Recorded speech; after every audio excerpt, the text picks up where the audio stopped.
அஸ்ஸலாமுஅலைக்கும். Welcome to Sharmila recipes. இன்றைக்கி நம்ம பார்க்க போகிறது மட்டன் பிரியாணி. மட்டன் பிரியாணி எப்படி சூப்பராக சுவையாக செய்யலான்னு பார்க்கலாம். 1 கிலோ மட்டன் பிரியாணி செய்கிறதுக்கு 1 கிலோ மட்டன் எடுத்து வச்சுருக்கேன். ஒரு கைப்பிடி அளவுக்கு புதினா மல்லி எடுத்து வச்சுருக்கேன். ஒரு 5-6 பழுத்த மிளகாய் எடுத்து வச்சுருக்கேன். 500 கிராம் வெங்காயம் எடுத்து வச்சுருக்கேன். 300 கிராம் தக்காளி எடுத்து வச்சுருக்கேன். ஒரு எலுமிச்சை சாறு, 1/2 கப்பு தயிர் எடுத்து வச்சுருக்கேன். ஒரு 5 ஸ்பூன் அளவுக்கு இஞ்சி பூண்டு பேஸ்ட் எடுத்து வச்சுருக்கேன். நெய், 125 கிராம் ஆயில் எடுத்து வச்சுருக்கேன். பட்டை, ஏலக்காய், கிராம்பு எடுத்து வச்சுருக்கேன். நான் மசாலாலாம் உங்களுக்கு போடும்போது காமிக்கிறேன். இப்போ ஒரு குக்கர் எடுத்து வச்சுக்கோங்க. நம்ம மட்டனை வேக வச்சுக்கலாம். ஒரு குக்கரில் மட்டன் பீஸுக்களை சேர்த்துக்கலாம். சேர்த்து 1 ஸ்பூன் அளவுக்கு இஞ்சி பூண்டு சேர்த்துக்குங்க.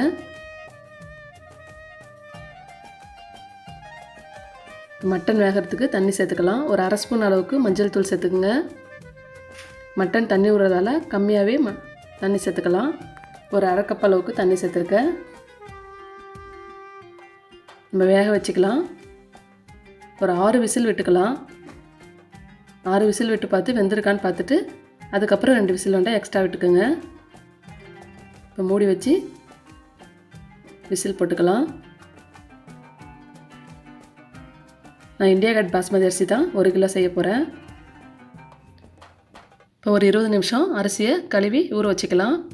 இப்போ பிரியாணி செய்ய ஆரம்பிச்சிடலாம். இப்போ பிரியாணி சட்டியை ஹீட் பண்ணிக்கோங்க. இப்போ 125 கிராம் ஆயில் சேர்த்துக்கலாம்.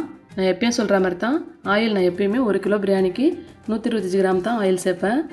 நான் நெய் சேர்க்குறதால 125 கிராம் ஆயில் சேர்த்துருக்கேன். ஒரு 2 ஸ்பூன் அளவுக்கு நெய் சேர்த்துக்கலாம். மீதி நெய்யை நம்ம தம் போடும்போது சேர்த்துக்கலாம். இப்போ 2 துண்டு பட்டை, 3 ஏலக்காய், 3 கிராம்பு சேர்த்துக்கலாம்.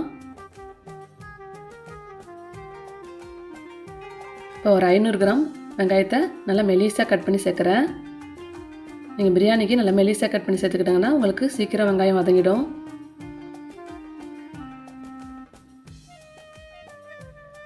நான் கல் உப்பு கொஞ்சமாக சேர்த்துக்கிறேன். சேர்த்து வெங்காயம் நல்லா வதங்கட்டும்.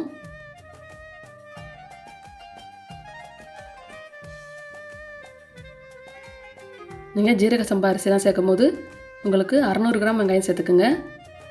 400 கிராம் தக்காளி சேர்த்துக்குங்க. இப்போ 300 கிராம் தக்காளியை கட் பண்ணி சேர்க்குறேன். பழுத்த மிளகாயும் சேர்த்துட்டேன். வெங்காயம் தக்காளி நல்லா வதங்கட்டும்.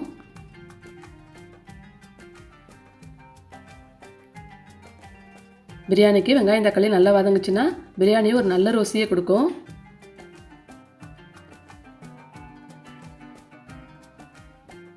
ஒரு 5 ஸ்பூன் அளவுக்கு இஞ்சி பூண்டு பேஸ்ட்டை சேர்த்துக்கிறேன். சேர்த்து இஞ்சி பூண்டு பேஸ்ட் பச்சை வாசனை போகிற அளவுக்கு கலந்து விட்டுக்கலாம்.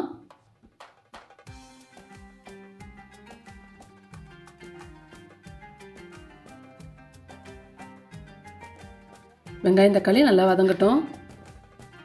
நான் ஒரு 2 ஸ்பூன் அளவுக்கு மிளகாய்த்தூள் சேர்த்துக்கிறேன். உங்களுக்கு காரம் கம்மியாக வேணும்னா கொஞ்சம் கம்மிப்படுத்திக்கோங்க.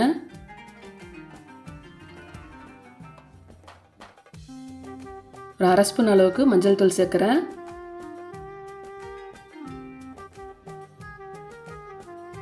ஒரு ஸ்பூன் மிளகுத்தூள் சேர்க்குறேன்.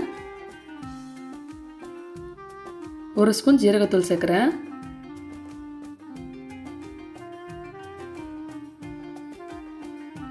சேர்த்து நல்லாத்தையும் கலந்து விட்டுக்கலாம்.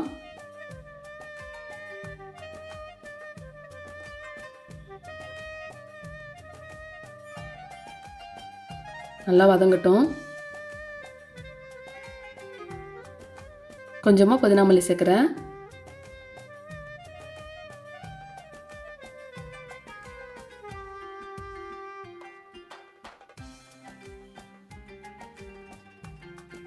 ஒரு 1/2 கப் அளவுக்கு தயிர் சேர்த்துக்கலாம்.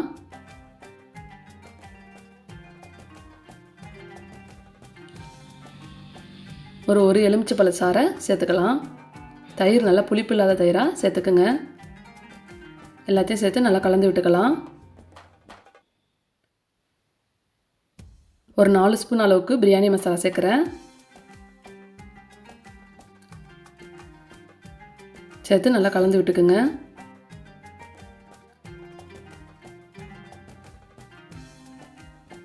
பாருங்கள், கிரேவி நல்லா மசிஞ்சு சூப்பராக வதங்கி ரெடி ஆயிடுச்சு.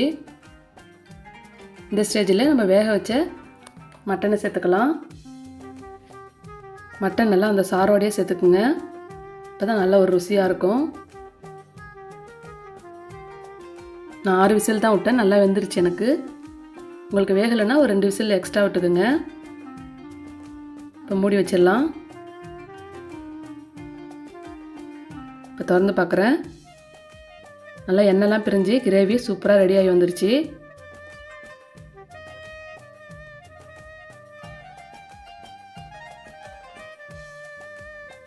இப்போ பாதாம் முந்திரி பேஸ்ட்டை சேர்த்துக்கலாம்.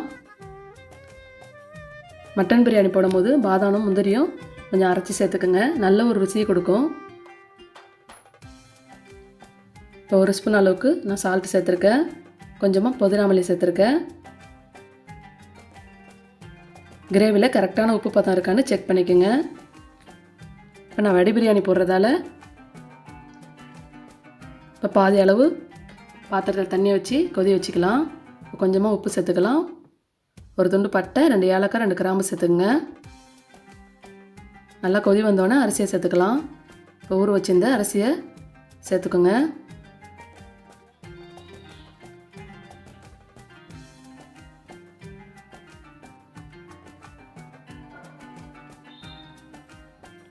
கலக்கி விட்டு ரைஸ் பாதி அளவு வெந்தோடனே நம்ம வடிச்சிக்கலாம்.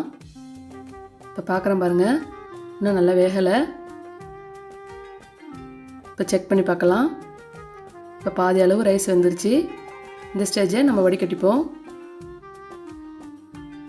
இப்போ நான் கிரேவியில் உள்ள மட்டன் துண்டுகள்லாம் ஒரு பிளேட்டில் எடுத்து வச்சுக்கிட்டேன். இப்போ மட்டன் துண்டுகளோடு நீங்கள் ரைஸை வடித்து போட்டால் உங்களுக்கு ரொம்ப மட்டன் ஹார்டாக இருக்கும். நம்ம தம் போடும்போது மேலே போட்டுக்கலாம். இப்போ வடித்து வச்ச ரைஸை சேர்த்துக்குவோம். இப்போ கிரேவி உங்களுக்கு கம்மியாக இருந்துச்சுன்னா கொஞ்சமாக ஒரு டம்ளர் அளவுக்கு தண்ணி சேர்த்துக்குங்க. இந்த ரைஸு உங்களுக்கு கிரேவியில் கொஞ்சம் மூழ்கிற மாதிரி இருக்கணும். இப்போ கொஞ்சமாக ஃபுட் கலர் சேர்த்துக்கலாம். ஃபுட் கலர் சேர்த்துக்கினா உங்களுக்கு கொஞ்சம் நல்லா ஒரு கலரை கொடுக்கும். இப்போ மஞ்சள் கலரும் ஒரு ஆரஞ்சு கலரும் உங்களுக்கு பிரியாணி கிடைக்கும்.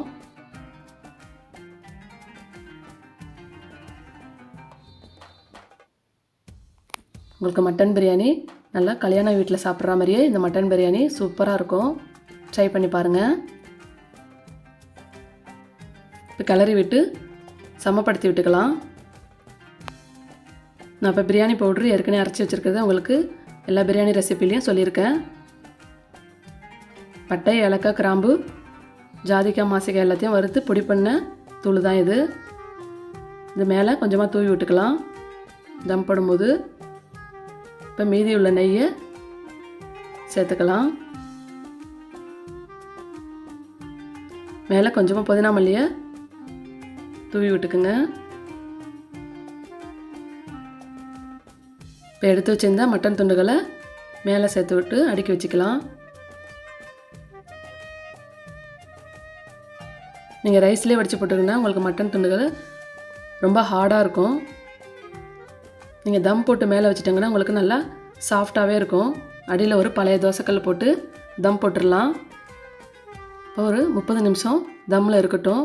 மேலே நல்லா கவர் ஆகிற மாதிரி ஒரு மூடியை போட்டு மேலே வயிற்றை தூக்கி வச்சிடலாம். இப்போ 30 நிமிஷத்துக்கு அப்புறம் திறந்து பார்க்கலாம். ஃப்ளேமை சிம் ஃப்ளேம்லேயே அடியில் தோசைக்கல்லை போட்டு சிம் ஃப்ளேம்லேயே வச்சுருங்க. இப்போ திறந்து பார்க்குறேன் பாருங்கள், எவ்வளோ பூவாக சூப்பராக மட்டன் பிரியாணி தயாராகிடுச்சு. இப்போ நம்ம கிளறி விட்டு பார்க்கலாம். இப்போ 2 கலரில் சூப்பராக இருக்குன்னு பாருங்கள்.